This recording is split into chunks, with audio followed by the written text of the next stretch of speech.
Assalamualaikum warahmatullahi wabarakatuh. Jumpa kembali dalam materi ekonomi bab perhitungan pendapatan nasional. Pada materi ini kita akan belajar tentang konsep pendapatan nasional.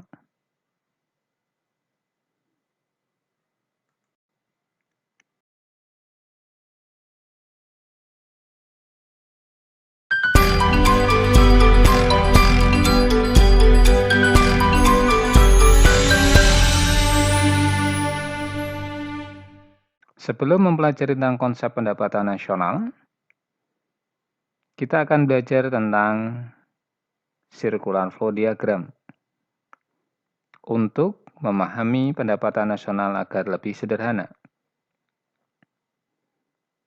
Pada diagram ini diasumsikan ada dua pelaku kegiatan ekonomi, yaitu household dan firm. Household, rumah tangga konsumen, dan firm, rumah tangga produsen. Untuk memproduksi barang dan jasa, perusahaan membutuhkan labor atau tenaga kerja yang dimiliki oleh rumah tangga konsumen.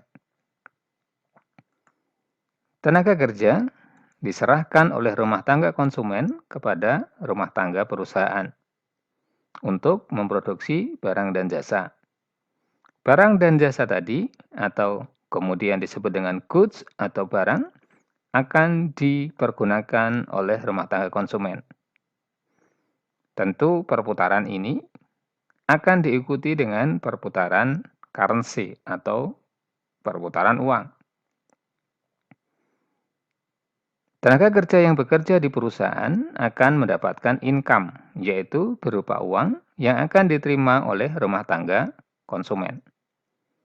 Rumah tangga konsumen membutuhkan barang dan jasa untuk memenuhi kebutuhan. Maka, rumah tangga konsumen akan mengeluarkan income atau pendapatan yang mereka terima dari firm atau perusahaan untuk membeli barang dan jasa tadi. Arus perputaran barang dan jasa, tenaga kerja, dan perputaran uang tadi, apabila kita perhitungkan atau kita jumlahkan, akan kita ketahui besarnya pendapatan nasional dari sebuah negara.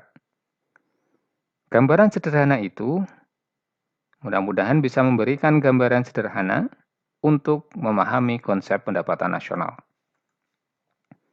Sehingga yang disebut dengan pendapatan nasional adalah seluruh pendapatan yang diterima oleh masyarakat dalam suatu negara selama 1 tahun.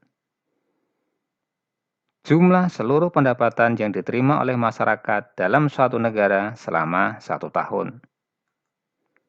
Kemudian, tujuan mempelajari pendapatan nasional adalah 1.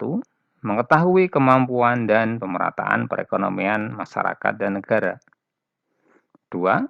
Memperoleh taksiran yang baik tentang nilai barang dan jasa dalam 1 tahun. 3. Membantu pemerintah dalam perencanaan dan pelaksanaan program pembangunan. 4. Mengkaji dan mengendalikan faktor-faktor yang mempengaruhi perekonomian negara. Adapun manfaat mempelajari pendapatan nasional adalah 1. Mengetahui struktur perekonomian negara, agraris, industri, atau jasa.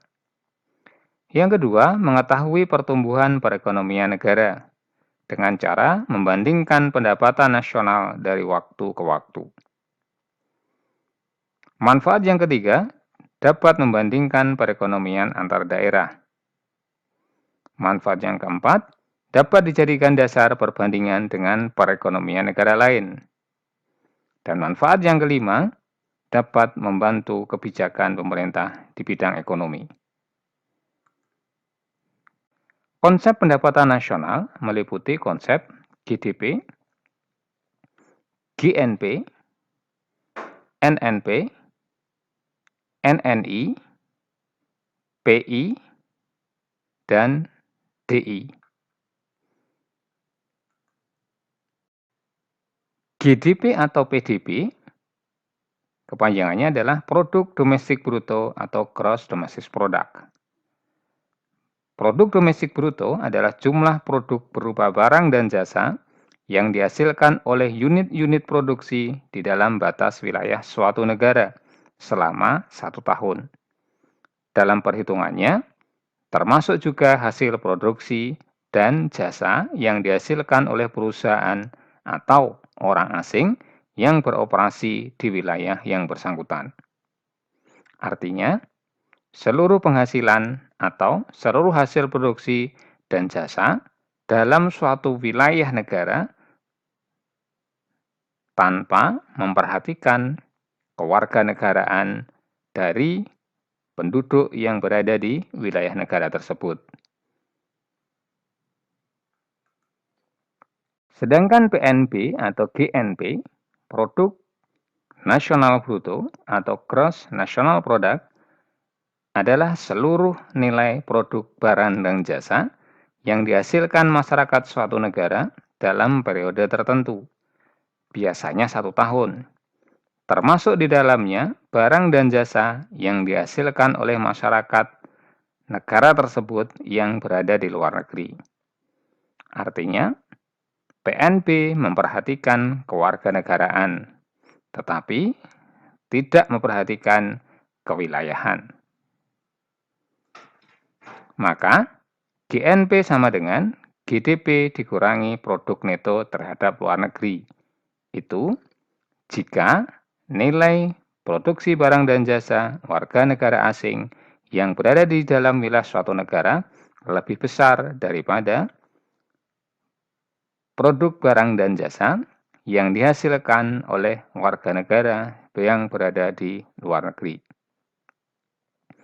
Maka, nilai produk neto terhadap luar negeri akan bernilai negatif. Apabila nilai barang dan jasa yang dihasilkan oleh masyarakat sebuah negara yang berada di luar negeri lebih besar daripada nilai barang dan jasa yang dihasilkan oleh warga negara asing yang berada di dalam negeri, maka nilai produk neto terhadap luar negeri akan bernilai positif. Sedangkan NNP atau Net National Product adalah jumlah barang dan jasa yang dihasilkan oleh masyarakat dalam periode tertentu setelah dikurangi nilai penyusutan atau depresiasi dan barang pengganti modal. Konsep NNI. NNI adalah jumlah seluruh penerimaan yang diterima oleh masyarakat setelah dikurangi pajak tidak langsung, indirect tax. Pajak tidak langsung adalah pajak yang tidak langsung dibayarkan kepada pemungut pajak. Misalnya, Anda membayar pajak pertambahan nilai saat membeli barang dan jasa di sebuah toko. Maka, nilai pajak pertambahan nilai tersebut tidak langsung Anda bayarkan pada pemerintah selaku penarik pajak, melainkan Anda bayarkan sekaligus dengan harga barang yang Anda beli. Konsep personal income adalah jumlah seluruh penerimaan yang diterima masyarakat yang benar-benar sampai ke tangan masyarakat setelah dikurangi laba ditahan, iuran asuransi, iuran jaminan sosial, dan ditambah dengan nilai transfer payment atau pembayaran pemerintah yang dibayarkan kepada masyarakat. Mudahnya, nilai transfer payment sama halnya dengan nilai bantuan langsung tunai yang diberikan kepada masyarakat. Dan konsep yang terakhir adalah konsep disposable income. Disposable income adalah pendapatan yang diterima masyarakat yang sudah siap dibelanjakan oleh penerimanya, atau sering disebut juga dengan tax home pay, penghasilan yang benar-benar sudah merupakan hak dari masyarakat tersebut. Maka, nilai DI sama dengan nilai PI dikurangi pajak langsung, yaitu pajak yang langsung dibayarkan kepada pemerintah. Secara bagan, maka akan tergambarkan sebagai berikut.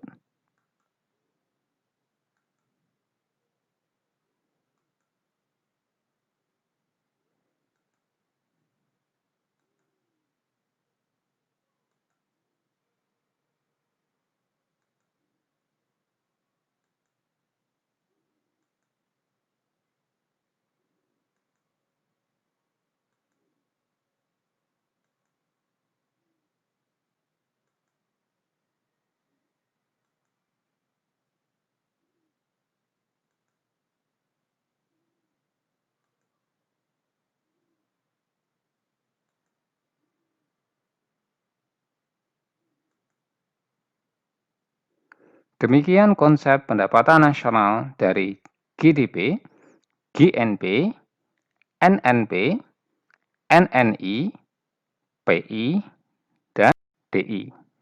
Sekian, mudah-mudahan bermanfaat. Assalamualaikum warahmatullahi wabarakatuh.